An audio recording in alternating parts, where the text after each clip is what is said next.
Olá! Hoje vamos assistir uma aula sobre Lophotrochozoa. Porém, antes eu gostaria de dar uma introdução para o melhor entendimento do estudo. Primeiramente, vou introduzir o que seria um animal. São organismos multicelulares eucariotos e heterotróficos que precisam ingerir seus alimentos. Essas células possuem um certo grau de diferenciação.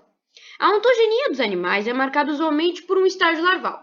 Animais com este desenvolvimento indireto passam por metamorfose e desenvolvem um estágio jovem que se tornará adulto ao atingir a maturidade sexual. O desenvolvimento indireto, com fertilização externa e larva planctônica, é então visto como primitivo para os animais. Avançamos para a Eumetazoa. A novidade evolutiva desse grupo é a organização das células em tecidos.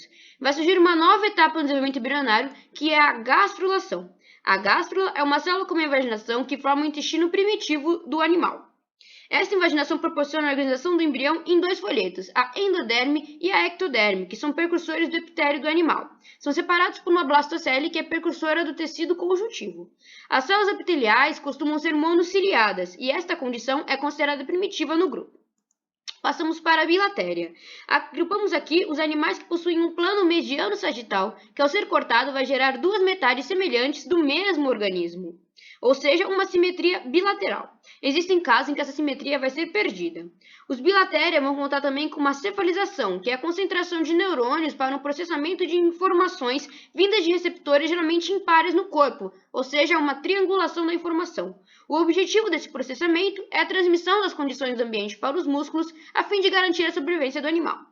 A semelhança mais proeminente dos animais, porém, é o desenvolvimento do terceiro folheto embrionário, que é a mesoderme. Isso vai permitir a formação, que não é obrigatória, de um celoma, que é uma cavidade independente da digestória.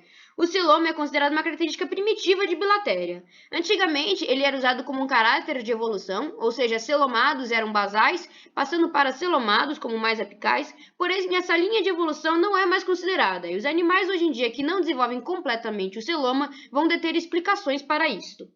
Chegamos em protostômia. Os animais dentro desse grupo, eles são que o blastóporo origina a boca. O blastóporo ele surge assim na etapa de invaginação da gástrula. Outra grande diferença é que a mesoderme em protostoma é encontrada em forma de mesênquima, que são células individuais que futuramente vão se diferenciar. Além disso, se o animal em protostômia possui um celoma, ele é formado por esquizocelia, que é esse processo aqui, onde as células vão sofrer fissões e produzir uma cavidade na blastocele, que será preenchida então pelo fluido celômico. Finalmente, chegamos em Lophotrochozoa, que é o trabalho. O nome de Lophotrochozoa surge da união de Lophophorata e Trochozoa. A divisão proposta pelo livro em que vou me basear melhor trabalha com dois táxons em Lophotrochozoa, o táxon dos Lophophorata, que são unidos por possuírem um lofóforo, e o táxon dos Spiralias, com o zigoto em clivagem espiral. Os estudos moleculares, existem diversas propostas. Uma delas também que eu vou citar durante o trabalho é essa, em que vê Spiralia como uma característica de clivagem plesiomórfica, ou seja, ela seria perdida em alguns dos táxons superiores. Nessa nova divisão aqui, podemos ver em que há separação do grupamento Lophophorata, colocados em outros lugares, e essas discussões serão carregadas ao longo do trabalho. De qualquer forma, tanto esta quanto a outra proposta molecular acaba por retirar a anélida de grupo irmão de Artrópora, que é proposto pela sistemática morfológica, por uma segmentação parecida do corpo. Além disso, a morfologia propõe o grupamento de Lophodeuterostomia, unidos então pelo formato em U do trato digestório e a suposta trimeria do compartimento celômico. A análise cladística atual não possui nenhum embasamento molecular para sustentar Lophodeuterostomia, ou seja, falando em filogenia molecular, o grupamento Lophotrochozoa é muito bem fundamentado.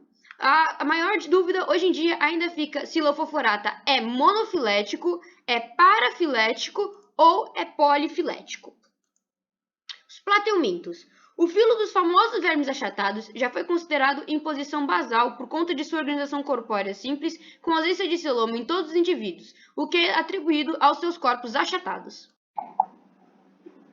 Por sua forma achatada, os nutrientes conseguem ser distribuídos de célula em célula, e quando muito, há alguns canais para difusão dos nutrientes por batimento ciliar, se o animal é muito largo. Os gases eles são sempre capazes de passar por difusão. A teoria do celomado, que vê o celoma como uma plesiomorfia de bilatéria, propõe duas hipóteses para então a perda do celoma em plateumintos. Ou o celoma foi preenchido por células hipertrofiadas, alguns casos acontecem em anélidos, hemicordados e completamente em anfioxo, ou ocorreu uma pedomorfose. Uma pedomorfose seria o desenvolvimento de gônadas numa larva acelomada, de um ancestral celomado, e então geraria um animal parecido com um plateuminto, uma forma larval pequena acelomada. Porém, eles são complexos quando você analisar, por exemplo, a epiderme. A epiderme é formada por células multiciliadas, que é considerado um caractere derivado das células epidérmicas. Além disso, contém células glandulares com secreção de rabiditos, que é para uma locomoção e uma fixação de substrato, com células adesivas, viscosas e de liberação. O sistema nervoso costuma ser organizado em cordões longitudinais de forma difusa, disseminada, ou reduzido a 2 cordões ao longo do ventre, que são unidos por uma comissura. Esse sistema é chamado, então, de sistema nervoso em escada. Os órgãos sensoriais são o ocelo, o estatocisto, que é raro, mais diferente dos diploblásticos, ele não contém cílios sensoriais, e alguns mecanorreceptores e quimiorreceptores próximos à cabeça. O sistema excretor é protonefridial, como esperado para animais pequenos, e as células com essas bainhas de microvelocidades estão distribuídas ao longo de todo o corpo a fim de atender o sistema de difusão. A boca vai funcionar como uma saída em muitos plateumintos, ou seja, a ocorrência de ranos é rara. Porém, os plateumintos possuem um sistema de faringe muito diversificado, que inclusive separa os animais. A sua ausência em aquela, organização em tubo simples, como por exemplo em catenúlida, uma faringe então que consegue ser protraída, chamada de plicada, aqui o exemplo é a planária, e até a mais derivada, que é a faringe bulbosa, encontrada nos animais de vida livre dos Rabidocoela e os animais nematoda, que são de hábito parasita. Essa faringe aqui é intimamente ligada ao hábito parasita dos plateumintos e alguns organismos, por conta dela, não possuem trato digestório em resposta à absorção intensa de nutrientes dos hospedeiros. Isso aqui conta com uma musculatura muito forte para sugar os alimentos. A reprodução também é considerada complexa para um grupo visto como simples. A regeneração de alguns vermes chatos assemelha às esponjas, então equinidários, porém a reprodução sexual, onde os hermafroditas são uma maioria, com exceção de alguns parasitas, conta com bolsas de estocagem de espermatozoides, conta com ductos para transporte externo e uma fertilização interna. Algumas espécies, inclusive de Rabidocoelos e Neodermata, possuem um útero para desenvolvimento do embrião. A vida endoparasita é considerada uma derivação dentro dos plateumintos. A mais impressionante das especializações é o desenvolvimento de uma neoderme, que dá o nome para o taxon Neodermata, que agrupa Trematoda, Cestoda e Monogeneia. A neoderme, então, é uma nova pele, que é um tegumento sincicial que não possui espaços intercelulares, formado durante a penetração da larva infectante em seu hospedeiro, que ajuda na regulação osmótica e na seleção de moléculas, a fim de garantir a sobrevivência de um animal exposto a diversas condições ambientais. A filogenia desse grupo ainda está em discussão, sendo que tradicionalmente Cestoda é grupo irmão de Monogeneia em cerco meromórfico por possuírem então um gancho de fixação ao seu hospedeiro. Porém, estudos moleculares com sequenciamentos de genes mitocondriais apontam Trematoda como grupo irmão de Cestoda. Embora cerco meromorfa seja parcialmente refutado por esses sequenciamentos de rRNA, um surpreendente sequenciamento de genes de diversas espécies acaba sim confirmando a existência de um grupamento cercomeromorfa. Ou seja, uma não total refutação da antiga divisão. De qualquer forma, embora a relação dentro do grupo ainda seja conturbada, não parece haver dúvidas que plateumintos constituem sim um grupo monofilético se retirarmos a aquilomorfa deste taxon. A taxonomia mais clássica enxerga Aquela e Nemertodemartida como parte de plateumintos, o que não pode ser sustentado pela filogenia molecular e seus sequenciamentos ribossômicos. Foi então proposto, em 2004, que a Coelomorphas fosse visto como grupo irmão de um novo grande grupo chamado Eubilateria. Isto porque os aquelos têm uma ausência de sistema nefridial, cordões nervosos distribuídos radialmente, diferente de protostômia e deuterostômia.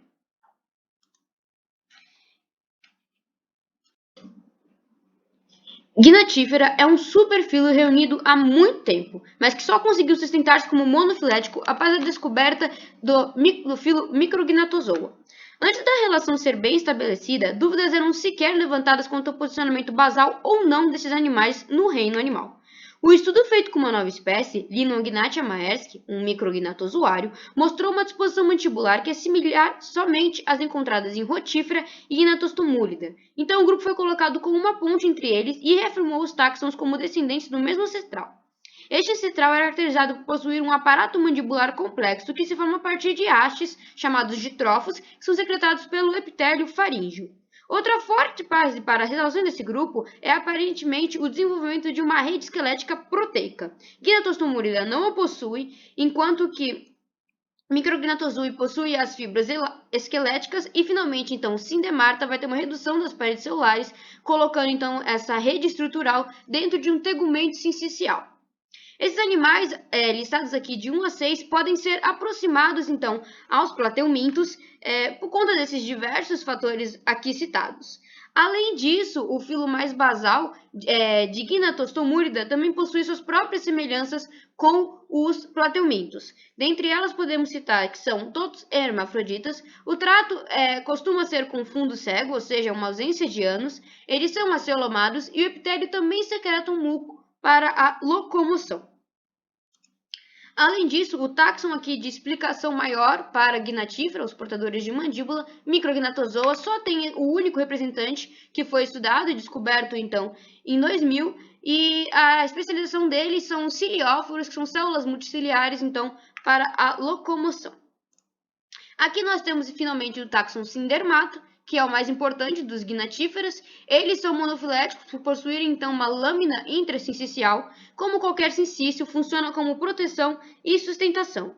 A única discrepância muito grande encontrada dentre os gnatíferas é encontrada no filo Actocephala. Ele é discrepante porque não possui, então, um trato digestório. A ausência de boca, faringe e, consequentemente, uma mandíbula é vista como uma característica derivada, levando em conta a vida endoparasita dos animais do filo. Pode-se assimilar este padrão de autapomorfia como encontrado dos plateumintos. Mesmo assim, Sinemata é sim monofilético, e todo sincício é visto como uma função de proteção e sustentação. Embora os táxons dentro deles sejam muito discutidas, a proposta mais disseminada é a que separa Rotífera de Acanthocephala, ou seja, os que possuem faringe dos que não possuem porque são parasitas. Outras diferenças entre eles, para sustentar a separação, é que os rotíferos possuem, então, uma corona. A corona é um anel ciliado na cabeça que serve para locomoção e alimentação. Os rotíferos passam por ciclomorfose, que é uma modificação nas estruturas do corpo associadas à sobrevivência às ameaças externas, e por criptobiose, que é a diminuição drástica do metabolismo e desidratação do animal em resposta ao ambiente. E o outro fator é que os acantocéfalos, então, vão possuir poros para obterem mais nutrientes, observados aqui pela letra H. Outra discussão importante fica em volta de Seisônida. Ele é tratado pelo livro como um táxon à parte, sendo retirado dos filos dos rotíferos. A proposta de colocar Seisônida fora de Rotífera é baseado principalmente, nos diferentes arranjos de mátax. O mátax é uma estrutura mandibular especializada com uma musculatura própria encontrada em rotífero e seisônida, que é diferente do aparato mandibular de Micrognathozoa e Gnatostomúlida, inclusive porque os seus trofos são quitinosos. Em Seisônida, você vai observar um mátax em formato de base, enquanto que em Rotífera a organização continua. São 9 tipos encontrados, mas todos não possuem, então, essa organização em base, encontrada somente em Seisônida. Além disso, outras tentações é na bissexualidade encontrada em Seisônida, que não existe nenhum rotífero. O macho rotífero costuma ser anão, só com as gônadas para a fecundação e futura deterioração, então, do macho, e outra que as gônadas são encontradas em pares, com sexos separados, em Seisônida. Porém, a proposta de Acanthocephala seisônida dentro de Rotífera ainda existe, ou eles seriam, então, separados dentro do grande táxon de Rotífera. Não há uma confirmação ainda quanto à separação de Sindermata. Os cientistas que enxergam, então, Rotífera como sinônimo de Sindermata acabam por aceitar esse tipo de árvore filogenética para o filo. Nemerteia. Os nemertinos já foram considerados um grupo mais basal por conta de seu arranjo celômico, antes era dito incompleto, hoje em dia já se sabe que é altamente especializado e reduzido. Eles podem possuir certa semelhança com anelídeos, com organização de gônadas e nefrídeos em série, mas certamente não possuem o mesmo grau complexo de segmentação encontrado nos vermes segmentados. Os animais desses filos são reunidos principalmente por possuírem uma probóscide característica, um sistema excretor protonefridial associado com vasos laterais, vasos celômicos laterais e secretarem um muco tóxico como proteção da epiderme em resposta à ausência de cutícula ou exoesqueleto. A rinconcele é o que torna a probóscide dos animais tão única. Trata-se de uma cavidade celômica que abriga a probóscide do animal, que é usada com a finalidade de capturar presa. Talvez por isso que a ordem Bdellonemerteia, formada unicamente por comensais de moluscos e que não possuem rinconcele, tenha evoluído uma ventosa em detrimento deste aparelho da probóscide, a fim de fixarem-se melhor ao hospedeiro e roubarem o alimento. A organização dos vasos periféricos ajuda na circulação de substâncias. Eles vão desde a rinconcele, que cuida da circulação na região da cavidade, até o ânus animal, cobrindo o corpo todo. Além disso, os vasos na porção anterior do corpo costumam concentrar os podócitos, tornando o sistema excretor muito eficiente por conta da alta diferença de pressão. Embora o fluido do corpo seja celômico, há alguns casos de hemoglobina circulante. Um caso comum de hemoglobina não circulante acontece nos cordões nervosos desses animais. Acredita-se que a concentração alta dessa proteína auxilia na sobrevivência dos animais em ambientes anóxicos durante a escavação, que é um hábito comum dos vermes nermetinos. Os vasos cefálicos laterais, que são xenopormorfia do grupo, são sulcos ciliados revestidos por neurônios. Os cílios parecem ser ativados com a presença de alimentos. O comando para o batimento ciliar parece advir do órgão cerebral, que são conectados através de canais cefálicos. A reprodução sexual costuma ser simples, diferente dos outros dois filos que nós vimos. Não costuma haver contato entre os animais e o desenvolvimento é direto. Quando a larva, ela tende a ser de curta duração. A única exceção é na ordem Heteronemerteia, que possui uma larva chamada pilídeo. Essa larva é de vida longa e a fase jovem come o seu antigo corpo ao se metamorfosear. A clivagem de Nemerteia é certamente em espiral. Tradicionalmente, Nemerteia é grupo irmão de Plateumintes, mas na filogenia molecular o parentesco é maior entre Nemerteia e Trocozoa, por conta da semelhança com a Annelida, que é reforçada por sequenciamentos de genes. Alguns pesquisadores ainda sustentam a relação antiga de vermes achatados com os portadores de rinconcele, baseando-se nas larvas de Gitt e Miller com a larva pilídeo e a sua possível homologia. Há ainda outras duas possíveis relações aqui dentro da sistemática molecular. Então, Nemerteia pode ser tradicionalmente visto como grupo irmão de Annelida ou pode ser visto como grupo irmão de Molusca. A relação de Molusca, Annelida e Nemerteia é dada porque a esquizocelia nos três grupos forma um celoma lateral. A hipótese de Molusca vai surgir então de sequenciamentos de proteínas ribossomais. Outra hipótese também é que Nemerteia é grupo irmão de Brachiozoa. Brachiozoa é um grupo de braquiópodes e forônida, ou seja, isso aqui implicaria em Lophophorata ser um grupo polifilético. Os diversos dados moleculares são ambíguos e o agrupamento, então, é proposto como Cryptocozoa. Não há nenhum consenso ainda quanto à existência deste grupo ou não e de Nemerteia ser grupo irmão de Molusca ou de Annelida.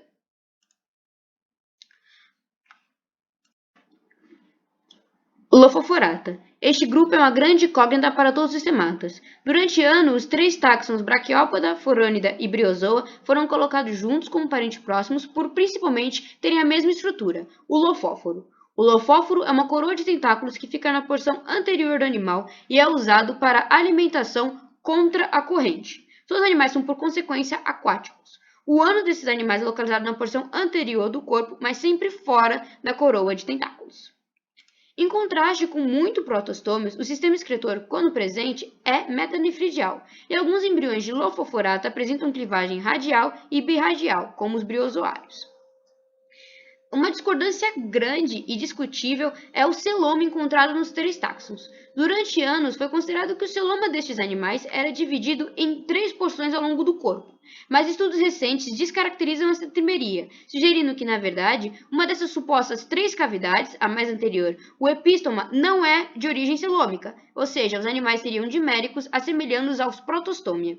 Afastando-os de heterostômia, além dessa falsa trimeria, existe, por exemplo, a secreção de quitina, que é uma proteína muito rara dentro dos deuterostômias. Além disso, eles podem apresentar um processo de formação celômica de esquizocelia, encontrados em protostômia. A proposta mais aceita no livro é que os briozoários são irmãos dos foronídeos. E então existe isso é reforçado por semelhanças nas larvas, que possuem um par de protonefrídeos, e esse saco metassômico, que é uma invaginação do ectoderme. Aqui temos uma larva de forônida e aqui uma larva de briozoário. Uma releitura recente de Genômina sustenta que Lophophorata é um grupo monofilético, assim como afirma então que Braquiópodes são um grupo externo de Briozoa e Forônida. Um estudo com aminoácidos parece também derrubar fortemente os agrupamentos já sugeridos de Cryptrocozoa, então que une Brachiozoa e Nemerteia, e de Polyzoa, que une Ectoprocta, que são os entoproctas, que são os camptozoários, Ciclióforas e Ectoprocta, que é outro nome para os briozoários. Ou seja, vai reforçar esse sequenciamento de aminoácidos, reforça a monofilia de Lophophorata e derruba os antigos citados Cryptocozoa e Polyzoa. Ele vai concluir, então, que a clivagem do zigoto é plástica em Lophophorata, já que é encontrado casos de clivagem espiral em Forônida, no grupamento de Forônida. Aqui, então, é essa árvore proposta por esse estudo aqui citado, colocando Lophophorata como um grupamento monofilético, bem sustentado. Embora esteja em queda, a proposta de Forônida ser grupo irmão de Brachiopoda é fundamentada por ambos possuírem metanefrídeos metassômicos, um celoma posterior e a epiderme monociliada. Nos estudos moleculares, baseia-se em sequências de RNA, sequências da subunidade alfa e a sequência de proteínas nucleares codificadoras. Forônida, externamente bilatérios e internamente radiais. Os foronídeos são delgados e podem regenerar seus lofóforos mediante situações de estresse. Possuem um sistema de circulação hemal, a hemoglobina é associada a adaptações ao ambiente anóxico por esses animais vivem enterrados em sedimentos. A larva de forônida é actinotroca e é caracterizada por seus longos tentáculos ciliados. Durante a metamorfose, o tubo digestório assumiu um formato, então, de U, antes ele era retilíneo, e os tentáculos são substituídos. Os foronídeos possuem 4 pradões de lofóforo que estão associados ao tamanho do corpo e estes, por sua vez, estão associados ao substrato em que o adulto se fixa. Braquiópoda. Visualmente, contrastam muito com os outros dois grupos de Lophophorata. Os braquiópodes possuem uma concha calcária formada por duas valvas dorsoventrais. A concha protege um animal de corpo mole, que é bentônico. Através de registros fósseis, acredita-se que os ancestrais eram mais adaptados a viver livremente, enquanto que as espécies atuais costumam ser encontradas fixas a um substrato, e podem ocupar diversas profundidades marinhas. O lofóforo desses animais é localizado na cavidade do manto, um pequeno espaço preenchido por água limitado pelos lábios de cada parte da concha. O nome do filo é atribuído aos bráquios, que são dois braços tentaculados que otimizam a absorção do lofóforo. O fluido hemal é incolor, ou seja, não possui hemoglobina, diferente dos foronídeos. Embora eles tenham metafídeos, estudos não foram capazes de comprovar a sua existência como sistema funcional de excreção. O processo de formação do celoma pode ser esquizocélico ou enterocélico, divergindo nas classes, e o desenvolvimento indireto só foi registrado na classe inarticulada e a larva é de vida curta. Briozoa. São os animais mais conhecidos dos lophoforados. Possuem exoesqueleto de calcário e comumente formam colônias. São pequenos e chamados de zooides quando dentro da colônia, mas fugindo à regra de corpos pequenos e compartimentalização do corpo, os briozoários possuem um celoma bem desenvolvido e um sistema de transporte especializado.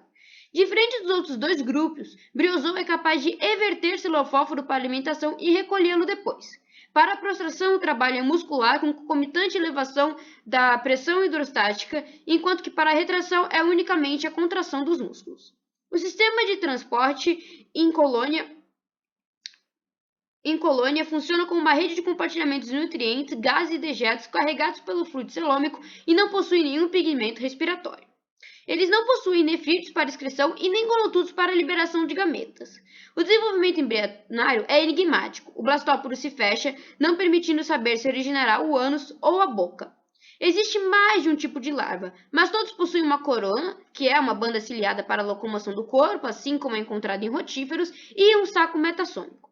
A larva sifonauta, mais estudada, possui duas válvulas que dividem lateralmente o corpo, que são válvulas assemelhadas com os moluscos de bivalvia. As larvas podem ser de vida longa e assim possuírem um trato digestório ou de existência breve, na qual não se alimentam. Esse tipo de larva, que não se alimenta, é mais comum em briozoários. Diferente também dos outros dois táxons de Lophophorata, o briozoa possui células multiciliadas. O filo dos Camptozoa. Antigamente denominados Entoprocta, porque, como o nome indica, possuem ânus dentro, e isso os torna diferentes dos Ectoprocta, que possuem então o ânus fora. A ideia de dentro e fora é dada porque ambos os táxons possuem uma coroa de tentáculos. Porém, é se imaginar que esses dois filos de animais possuam semelhanças consideráveis, inclusive porque a hipótese de que eles são grupos muito próximos, até irmãos, ainda é discutida. Aqui são listadas as semelhanças entre esses dois grupos de Ectoprocta e Entoprocta, e aqui são listadas as diferenças entre eles. Porém, a principal diferença ainda é o sistema de alimentação. Os Entoprocta se alimentam a favor da corrente, diferente de qualquer Lophophorate que se alimenta então contra a corrente. Os camptozoários, então, não podem ser chamados, a sua coroa de tentáculos não pode ser chamada de um lofóforo. O espaço delimitado pela coroa de tentáculos se chama átrio e é onde se localiza a abertura bucal e anal. Os tentáculos desses animais podem ser contraídos para dentro, então, do cálice, que armazena todas as vísceras do animal, o que também o diferencia dos briozoários, já que o pendúculo dos camptozoa é unicamente muscular. Algumas espécies das famílias dos oleários, como as encontradas aqui, podem possuir ventosas nos seus tentáculos, fazendo uso da coroa para locomoção por cambalhota. O pendúculo possui musculatura longitudinal e, em alguns casos de contração brusca, acaba por imitar um movimento de referência que vai dar nome ao filo, que é campt, significa dobrar-se. A fertilização é incerta, mas aparenta ser interna, ocorrendo no ovário. Algumas espécies possuem glândulas de casca que secretam uma película ao redor do zigoto, formando um ovo que pode ou não ser depositado. Se este é pequeno e não é desprendido do átrio da mãe, há nutrição do embrião por uma placenta, e se ele é grande, o embrião então come vitelo. Muito é discutido quanto ao grupo irmão dos camptozoários. Eles certamente são protostomes espiralados, mas a sua relação com qualquer outro táxon superior é difícil de ser conclusiva. Estudos recentes apontam semelhanças entre camptozoários e um gênero recentemente descoberto que detém um filo só para si. O gênero é Symbion e o filo são os Cycliophora. Cycliophora. O filo foi inicialmente descrito em 1995, contando com um único representante, Symbion pandora, de águas escandinavas. Em 2006, os mesmos cientistas, Funch e Christensen, descreveram outra espécie, Symbion americanus, de águas norte-americanas. E acredita-se que mais uma espécie foi encontrada em águas europeias, mas lhe falta a descrição. Tratam-se de animais comensais encontrados em lagostas, até agora exclusivamente lagostas da família Nephropidae. Eles são diferentes de qualquer outro animais devido ao seu complexo ciclo de vida. Este ciclo é dividido em 3 estágios, sendo que em só um deles os ciclióforos se alimentam. Esse estágio alimentar é dominante na vida do animal e é o único em que o indivíduo é séssil. Para distingui-lo de outros estágios, nessa fase denominamos o animal como indivíduo alimentar. A boca deste animal conta com uma fileira de cílios que promovem a alimentação a favor da corrente. O tronco, então, do animal é oval e abriga o trato digestório em forma de U, que é só presente nesse estágio da vida. Ele termina em um disco que fixa o comensal às cerdas bucais do hospedeiro. Quando indivíduo alimentar, o ciclióforo recolhe comida e armazena o suficiente para sustentá-lo durante os outros estágios do ciclo. A característica curiosa do indivíduo alimentar é que ele possui uma abertura responsável por renovar desde o funil bucal até o trato digestório, e isso é chamado de broto interno. Ele também é o único estágio da vida do animal que não foram encontrados, pelo menos, órgãos sensoriais. O indivíduo alimentar possui uma massa de células-tronco que se diferenciará em algum dos 3 estágios móveis da vida de um ciclióforo. Eles são a larva Pandora, a larva Prometeu ou uma fêmea madura. A larva Pandora é formada com funil bucal e trato digestório, porém nenhuma gônada. Quando madura, ela se libera do indivíduo alimentar da qual se diferenciou e se fixa no mesmo hospedeiro, assumindo sua própria fase alimentar. Esse é conhecido como ciclo assexual. Uma das larvas é a larva Prometeu, que emerge das células-tronco como um macho imaturo. Após rápida fixação fora do indivíduo alimentar de origem, o corpo desta larva começa a se deteriorar e somente algumas células sobrevivem e alcançam a maturidade sexual. Após o indivíduo macho funcional ser formado, ele nada até um indivíduo alimentar que produz fêmeas e se fixa, aguardando o momento de cópula. A presença, então, desse macho anão gerou questionamentos quanto à relação de ciclióforos e rotífera, mas a ausência de mátex e a presença de cutícula na epiderme dos ciclióforos refutam fortemente essa hipótese. O outro tipo de estágio móvel é a fêmea madura, que é produzida com um único oosto. O início da diferenciação das células-tronco só ocorre após adesão de um macho anão ao indivíduo alimentar. A fertilização é supostamente interna e a fêmea grávida nada para longe do local e se adere ainda no mesmo hospedeiro. Começa a se degenerar enquanto o zigoto se desenvolve. A larva codóide, semelhante à trocófora, assim que adquire poder de natação, afasta-se da massa degenerada da fêmea madura e é responsável por disseminar a espécie. Ou seja, retira-se do hospedeiro de seu progenitor e procura então uma outra lagosta num novo hospedeiro. Essa lagosta, se for de água escandinava, é a Nephrops norvegicus, se for norte-americana, é a Omarus americanus, e a suposta de águas europeias é a Omarus gamarus. Ela é o único estágio da vida do ciclióforo em que foi encontrado um sistema excretor que é protonefridial. Uma singularidade desta larva é o órgão cordoide, que localiza-se na porção ventral da larva e é uma coluna longitudinal de células musculares em forma de disco que possuem uma semelhança à notocorda dos cordados, porém muitos dados moleculares indicam que não se trata de uma condição de homologia, ou seja, o órgão cordoide é sustentado como uma autapomorfia dos cicliófora. Aqui nessa imagem ele é essa coluna mais acinzentada aqui, pode-se perceber uma pequena organização aqui das bandas e aqui nessa representação do desenho.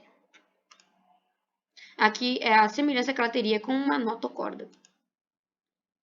As semelhanças entre Camptozoa e Cicliófora baseiam no comensalismo episóico, que é quando o substrato ao qual o animal se adere é um outro animal, o sistema de coleta a favor da corrente e a semelhança nas larvas são consideradas tipos de trocófora. Se considerarmos outras coisas como o trato digestório em forma de U, a epiderme multiciliada, a alimentação suspensívora, o processo de metamorfose, no qual há uma degeneração do cérebro larval e uma nova formação de um cérebro jovem, e o fato de as larvas que não se alimentam, nesse caso aqui você vai unir Cicliófora com Ectoprocta, os briozoários e algumas de suas larvas, nós podemos perceber a semelhança entre Ectoprocta, Entoprocta e Cicliófora, propondo então o grupo Polizoa e novamente sugerindo que Lophophorata é um grupamento polifilético. A questão é que ainda há muita discussão na própria filogenia de Lophophorata. Então, todos os estudos concluem que enquanto não for definida com toda certeza a monofilia ou não de Lophophorata, qualquer outro filo de Protostoma terá a sua análise prejudicada. Obrigada.